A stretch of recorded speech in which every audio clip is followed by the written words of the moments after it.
Audio Jungle.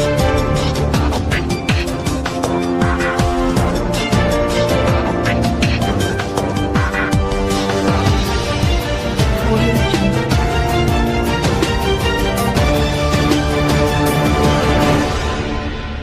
बिस्मिल्लाहिर्रहमानिर्रहीम, अस्सलाम वालेकुम जी।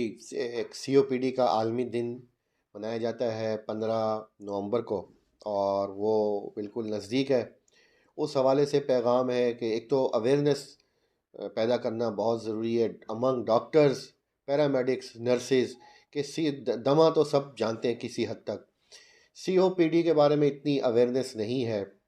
देखें, जो दमा है उसमें अटैक्स, सांस की तंगी और जो टाइटनेस है और सांस में सीढ़ियों की आवाज़, वो एपिसोडिक होती है। यानी जब हुई उसके बाद दरमियान में मरीज़ बिल्कुल ठीक हो जाता है, और फिर जब वो चीज़ें आई तो वो अटैक होता है, और फिर बंदा दरमियान में ठीक होता है, और ये वापस नीचे भी आता रहता है, कम भी हो जाता है और बढ़ता भी रहता है।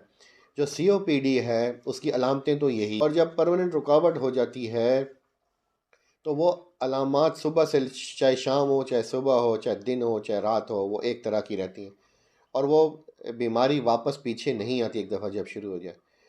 इसीलिए हम ये कहते हैं कि ये प्रिवेंटेबल है, इसको बचाया रोका जा सकता है, लेकिन जब एक दफ़ा हो जाए तो बिल्कुल ख़त्म नहीं किया जा सकता। बिल्कुल ख़त्म तो बाज़ दफ़ा दमा को भी नहीं किया जा सकता, लेकिन वो कंट्रोल हो जाता है, और वो बहुत, अगर आप इन्हेलर इस्तेमाल करते रहें तो आगे प्रोग्रेस भी कम करता है। लेकिन COPD प्रोग्रेस करती रहती है स्मोकिंग छोड़ने के बाद भी। तो बेहतर ये है कि स्मोकिंग शुरू ही ना की जाए।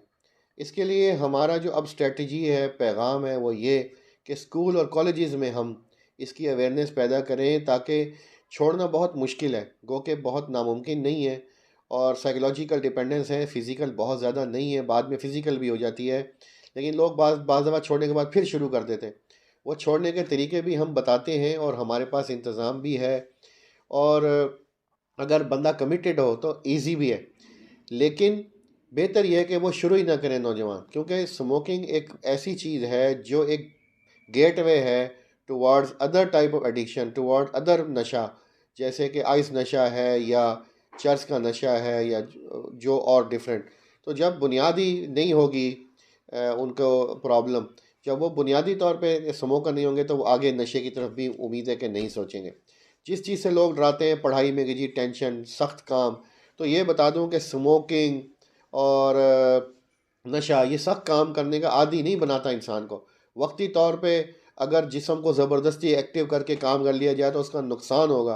ब्रेन मेल्ट हो जाता है, ब्रेन जो ना बर्न आउट हो जाता है, इंसान की बॉडी आखिरकार कमज़ोर हो जाती है, और उसकी जो लाइफ स्पैन है, जो उसके ज़िंदगी का टाइमिंग है, वो बहुत कम हो जाती है। तो COPD का बात हो रही थी, इसकी अवेयरनेस पैदा करना बहुत ज़रूरी है। इसकी जो अलामात हैं, ट्रीटमेंट है, वो मैं कई वीडियोस मेरे चैनल पे ही मौजूद हैं, उनमें मैं बता चुका। आज सिर्फ ये पैगाम देना था कि स्मोकिंग ख़त्म कर दें। स्मोकिंग छोड़ना थोड़ा मुश्किल लेकिन नामुमकिन नहीं है, कमिटमेंट हो जाए तो बिल्कुल छोड़ी जा सकती है। दूसरी, खाली स्मोकिंग नहीं बल्कि इन्वायरमेंटल पोल्यूशन, जो माहौलियाती आलूदगी है, उससे भी पैदा होती है, मगर वो कम चांसेस हैं। ऑक्यूपेशनल भी है, जहाँ पे डस्ट, फ्यूम्स, पार्टिकल्स होते हैं, केमिकल्स होते हैं, वहाँ भी COPD हो सकती है। तंदूर और लकड़ियों वाला चूल्हा, ख़वातीन में बायोमास फ्यूल, ये सब इसका बाइस बनता है। तो मास्क वगैरह लगा के, अपनी एहतियात करके ये चूल्हे वगैरह इस्तेमाल करने चाहिए, और कम से कम करने चाहिए अब, क्योंकि स्मॉग, आलूदगी और इनका मौसम भी है, और ये चीज़ें भी नाकाबिल बर्दाश्त होती जा रही हैं। तो स्मोकिंग अगर हम छोड़ देंगे तो COPD, सांस की दायमी रुकावट, सांस की कांस्टेंट रुकावट, इससे बच सकेंगे। और छोड़ने के बाद भी तरीके हैं, इलाज है, इन्हेलर्स हैं, ठीक है। इन्हेलर जो होता है वो लोग समझते हैं कि ये आखिरी इलाज है और इससे आदत हो जाएगी, तो ऐसा कुछ नहीं है। इसके अंदर कोई आदत बनाने वाली दवाई नहीं होती है। ये सांस खोलने वाली अद्वियात होती हैं, ताकि सांस खोल के वो अपना काम करता रहे। अदरवाइज़ वो ऑक्सीजन इतनी कम हो जाती है, उसको ज़रूरत इतनी पड़ती है कि वो सिलेंडरों पे आ जाता है, फिर सिलेंडर भी कम पड़ जाते हैं, फिर ऑक्सीजन कंसनट्रेटर मशीन पे आ जाता है, और फिर आखिरकार वो भी कम पड़ जाती हैं, और हत्ता कि मरीज़ इतना ज़्यादा सांस हो जाता है कि वो अपने कपड़े तक नहीं चेंज कर सकता, और टॉयलेट तक नहीं जा सकता, बाथरूम तक नहीं जा सकता, तो ये एक तरह की मोहताजी है। इससे बचने के लिए सिगरेट नोशी और हर तरह की तंबाकू नोशी से परहेज़ करें। उसके साथ ही सीओपीडी के साथ साथ आप हार्ट अटैक से भी, और फालिज और टांगों में कमज़ोरी होना और मर्दाना कमज़ोरी होना और जिस्मानी कमज़ोरी होना, इन सब चीज़ों से आपको तहफ़्फ़ुज़ हासिल हो जाएगा।